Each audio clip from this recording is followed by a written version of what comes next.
Fala meu povo, tudo bem? Eu sou o professor Renato Amigo, seu professor de Química, e é com muito prazer que eu te convido para assistir aqui mais um vídeo de resolução de exercícios. Isso mesmo, este é um vídeo introdutório que vai valer para todas as nossas aulas de resolução de exercícios. Então, nesse primeiro momento eu vou te explicar como que você pode usar e potencializar o uso deste vídeo ou destes vídeos aí de resolução de exercícios, tá certo? Então, vamos lá.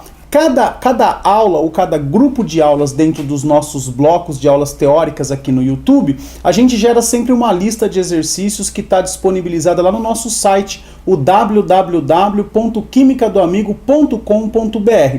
Você, depois de assistir a aula ou aquele grupinho de aulas teóricas, você vai no nosso site, faz o download da lista, resolve os exercícios do conforto do seu lar, confere suas respostas com os nossos gabaritos que também estão postados no site. E se você teve dificuldade na resolução de algum exercício, eu venho agora trazer essa novidade, que é a gravação da resolução de todas as listas que estão disponibilizadas no nosso site.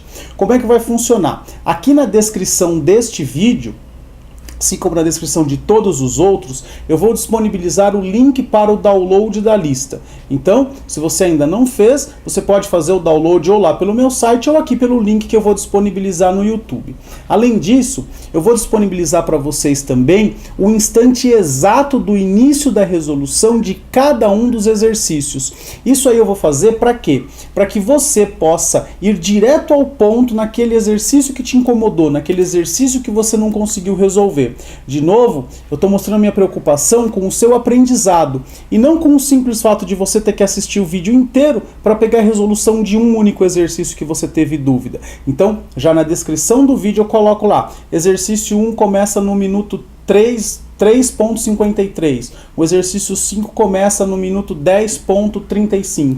Então você posiciona lá o cursor do YouTube, o cursor do tempo, exatamente naquele ponto, e eu inicio a resolução do exercício, com a leitura, com a resolução propriamente dita e com alguns comentários acerca do exercício. É lógico, se você quiser aprender aí de um jeito completo e entender todos os exercícios, será um prazer você assistir o vídeo inteiro. Agora, se a sua dúvida é pontual em um ou em alguns exercícios, nada mais justo que você vá exatamente naquele ponto e tire sua dúvida. Tudo isso porque eu quero que você aprenda Química de uma maneira completa e 100% gratuito. Então, mãos à obra, pegue a sua lista, pegue o seu caderno e vamos assistir mais um vídeo de resolução de exercícios no nosso canal Química do Amigo. Seja muito bem-vindo, seja muito bem-vinda e boa aula! Fala galera, tudo bem? Então vamos para mais uma resolução de lista aqui no nosso canal. Dessa vez a gente tem aí uma lista do bloco 1, bloco das aulas de Química Geral e Inorgânica.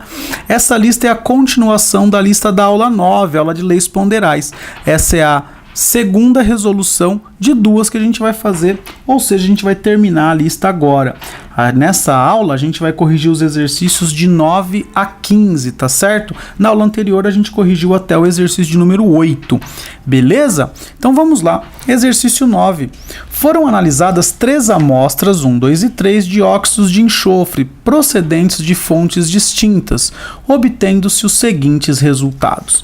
Então vamos lá, a gente obteve aqui os seguintes resultados.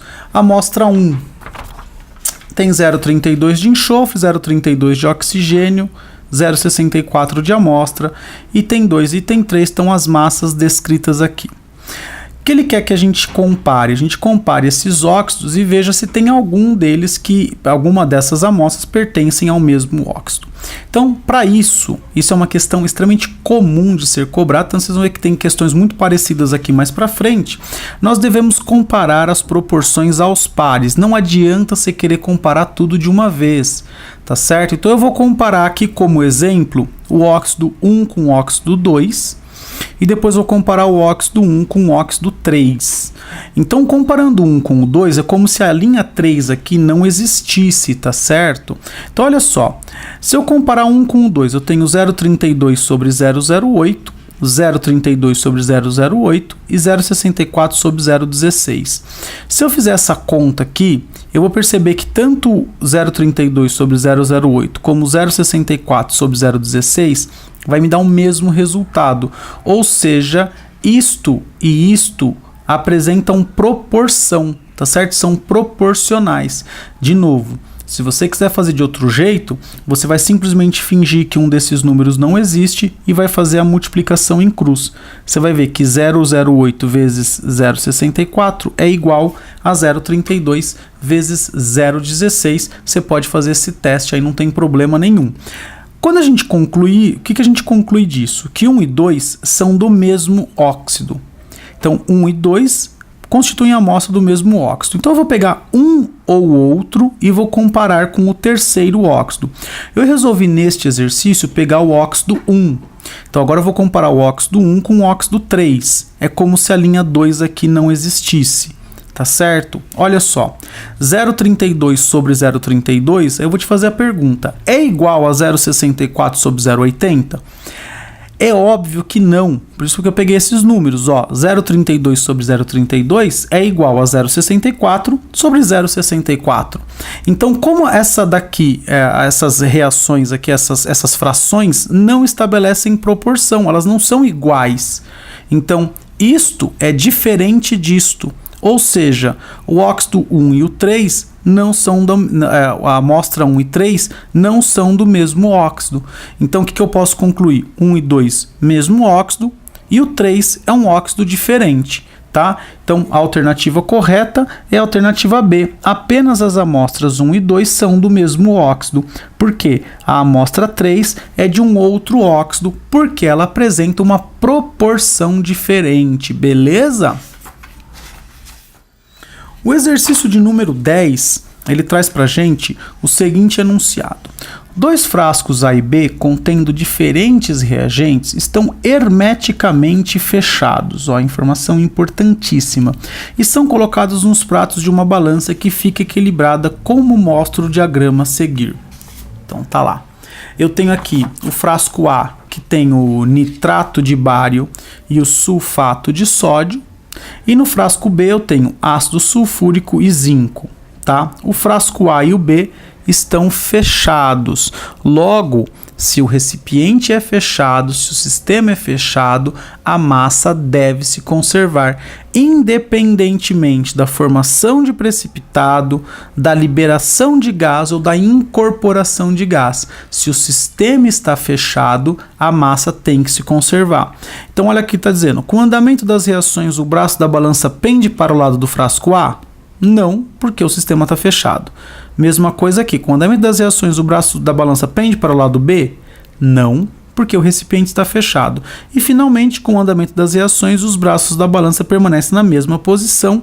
Sim, isso é verdade, porque os sistemas estão hermeticamente fechados. Então, a reação aqui vai transcorrer e a reação aqui vai transcorrer, e como não há escape nem entrada de nenhum material, a massa aqui vai ficar igual à massa que você tinha aqui, essa balança vai ficar equilibrada, tudo bem? Então, aí eu tenho F, F e V, beleza? Na questão 10, F, F, V. Questão de número 11, ela traz pra gente o seguinte, ó, mesma ideia, pratos de balança, tá bom? Porque essa questão aí também é bastante importante. Essa questão é de 97, mas até hoje ela tá aí ajudando a gente a dar as aulas de leis ponderais. Os pratos A e B de uma balança foram equilibrados com um pedaço de papel em cada prato. Efetuou-se a combustão apenas do material contido no prato A. Esse procedimento foi repetido com palha de aço no lugar de papel. Após cada combustão, observou-se. Então eu representei aqui pra gente as duas combustões, tá certo? Então olha lá, aqui está representada a combustão A e a combustão B. Combustão com papel e combustão com palha de aço. Então se eu queimar o papel aqui no frasco, no prato A, olha o que vai acontecer. Esse papel queimou, grande parte do material se transformou em gás aqui e foi embora, não foi? Então esse prato fica mais leve. Se esse prato fica mais leve, o prato B fica mais pesado, então vai pender aqui para o lado B. Então a gente pode dizer que com papel A está acima de B. A acima de B, aqui a gente tem as alternativas C e D como possíveis alternativas corretas, tá? Se eu trocar papel por palha e colocar fogo no prato A, essa palha de aço vai incorporar o oxigênio do ar, vai ficar mais pesada e vai descer aqui. Então, A estará abaixo de B quando eu tiver palha de aço. Então, A acima de B e A abaixo de B, a única alternativa correta aqui é a alternativa D. Alguns alunos, quando eu coloco isso em prova, me dizem que A e B estão no mesmo nível, porque aqui não fala de um sistema fechado. Mas olha só, para ser um sistema fechado, eu deveria indicar claramente que o sistema é fechado. Tudo bem? Então aqui a gente está trabalhando com sistemas abertos, tá? Em sistemas abertos a gente pode ter sim a formação de gás, ou seja, a diminuição da massa, ou a incorporação de gás com um respectivo aumento de massa. Beleza? Então questão 11 é a alternativa D. Na questão 12 é uma questão que é muito fácil de começar, mas nem sempre é tão fácil assim terminar essa questão, porque ela traz pra gente aqui, ó, duas experiências, tá? E ele pede para que você, em primeiro lugar, preencha quem é x e quem é y. Isso é muito fácil, você faz com conservação de massas. 12 mais 32 é igual a x, que dá 44. 36 mais y é igual a 132, ou seja, y é igual a 132 menos 36, que dá 96. Isso é muito fácil, mas olha as alternativas. Letra A. X é menor que a soma dos valores das massas dos reagentes na primeira experiência? Ora, se tem conservação de massa, X é igual à soma dessas duas massas. Então aqui, ó, é uma alternativa falsa. Letra B. X é igual a Y? Não, X é diferente de Y, então está errada também. Letra C. Y é o dobro do valor da massa de carbono da segunda experiência? Então olha só, Y é 96. Quanto que é o dobro da massa de carbono? É 72. Só que 96, então, é maior que 72. Então, Y é maior que 2 vezes 36. No item D, olha isso, 32 sobre Y é igual a X sobre 132? Tem que fazer a conta. 32 sobre 96, 44 sobre 132. Efetuando essa conta, você vai chegar no mesmo resultado, 0,3333, e ela vai 3 para lá.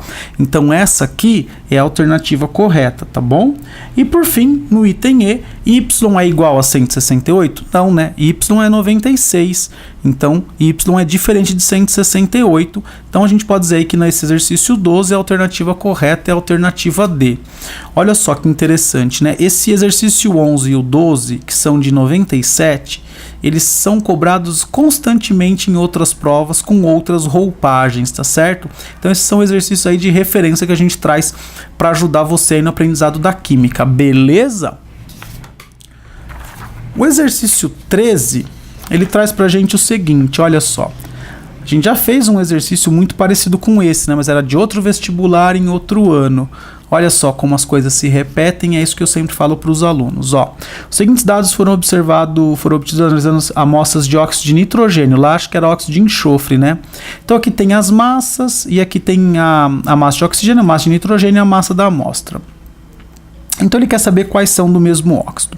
Então a gente vai comparar as proporções aos pares, sempre lembra disso. Vou comparar 1 e 2 primeiro, então peguei lá 0,100 sobre 0,300, 0,047 sobre 0,141 e 0,053 sobre 0,159, e eu percebi que essa relação dava sempre igual, dava sempre 1/3, né? Ó, 47 é 1/3 de 141, 53 é 1/3 de 159 e 100 é 1/3 de 300.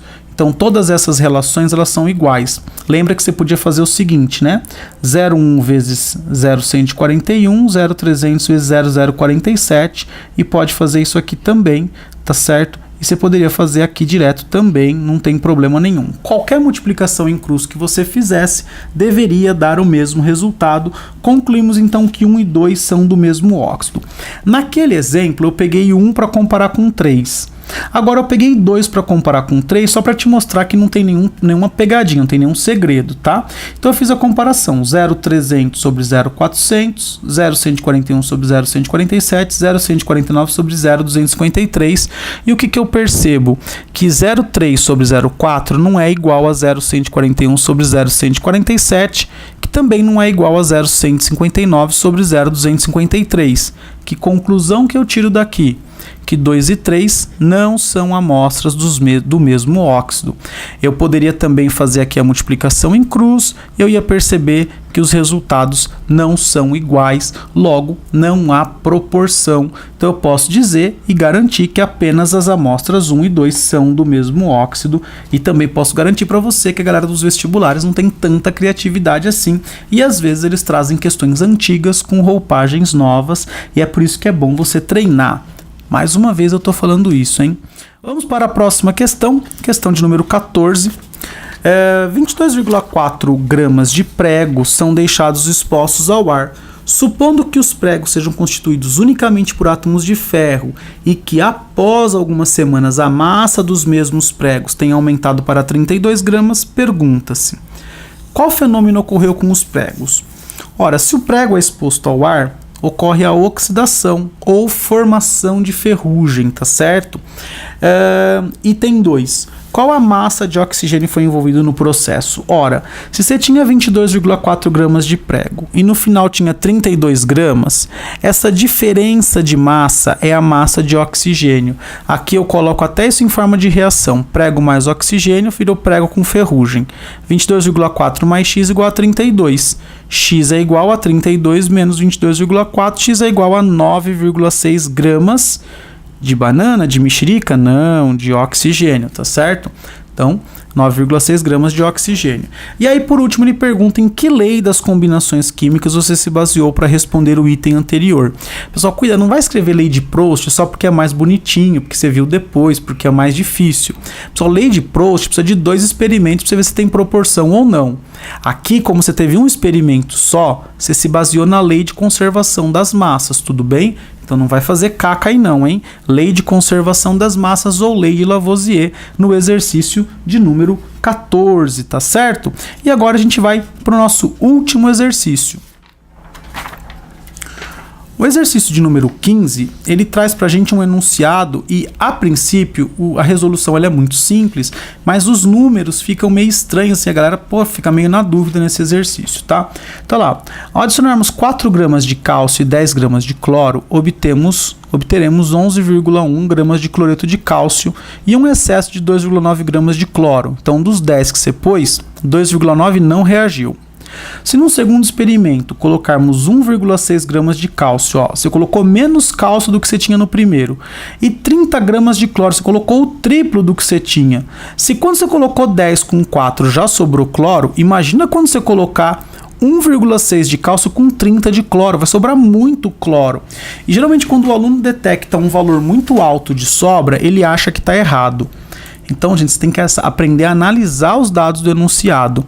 Se com 10 sobrou 2,9, com 30 vai sobrar muito mais que isso, tá? Vai sobrar o triplo disso porque aqui é o triplo? Não, meu querido, porque aqui você está reagindo a uma quantidade menor de cálcio. Então, tem que fazer conta sim. Tá certo? Mas não pode dar chute. Aí ele quer saber quais serão as massas de cloreto de cálcio e de excesso de cloro obtido e qual a lei das combinações que auxiliam na resolução dessa questão. Então, olha só. Eu tenho aqui todo o esquema montado. Cálcio mais cloro formou cloreto de cálcio mais sobra. Então, aqui na primeira experiência, 4 mais 10 dá 11,1 mais 2,9.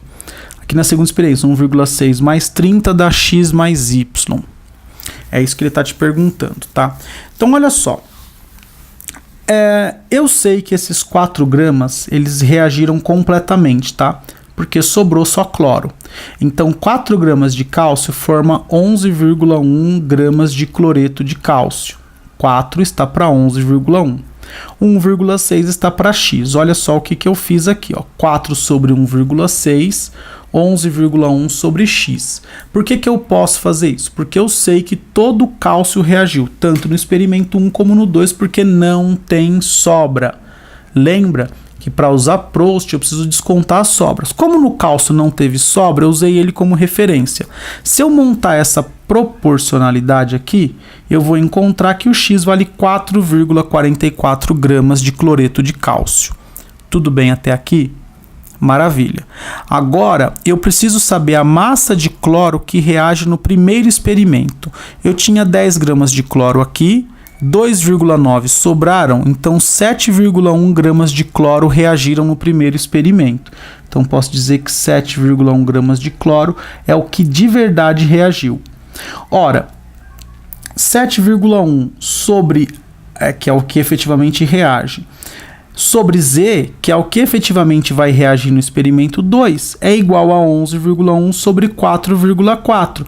Eu estou fazendo a mesma coisa que eu fiz aqui, só que ao invés da minha incógnita estar no cloreto de cálcio, como eu já descobri quanto vale ela, eu posso simplesmente passar a minha incógnita para o cloro.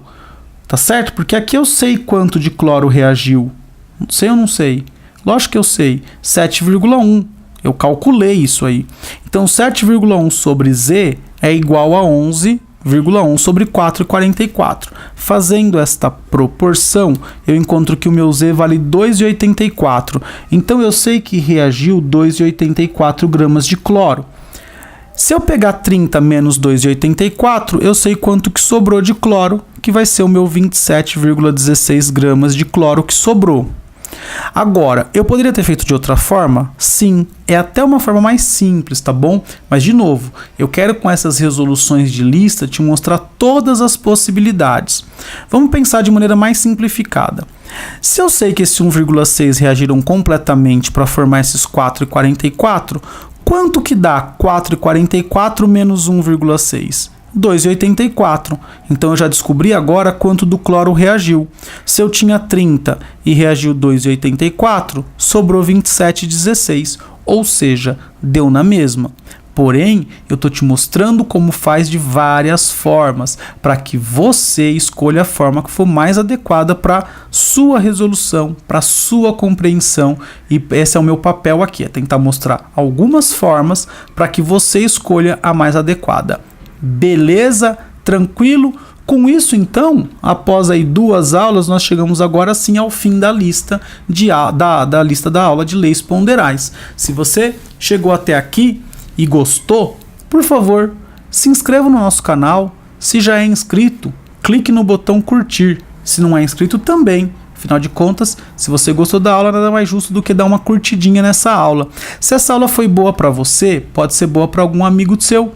Por favor, então, compartilhe com os seus amigos nas redes sociais. Se você ainda, depois da aula, tem dúvida, sugestão, crítica ou elogio para o canal, é só deixar um comentário aqui no YouTube ou enviar um e-mail para mim no quimicadoamigo@gmail.com, quimicadoamigo@gmail.com. Sempre é um prazer receber e responder as suas dúvidas. Se você quer conhecer todo o nosso projeto, é só acessar o nosso site, o www.quimicadoamigo.com.br. Lá você encontra essa e uma infinidade de listas de exercícios para download, artigos científicos também para você fazer download, para te ajudar em trabalhos escolares. Você encontra também a relação de todas as nossas aulas publicadas no YouTube.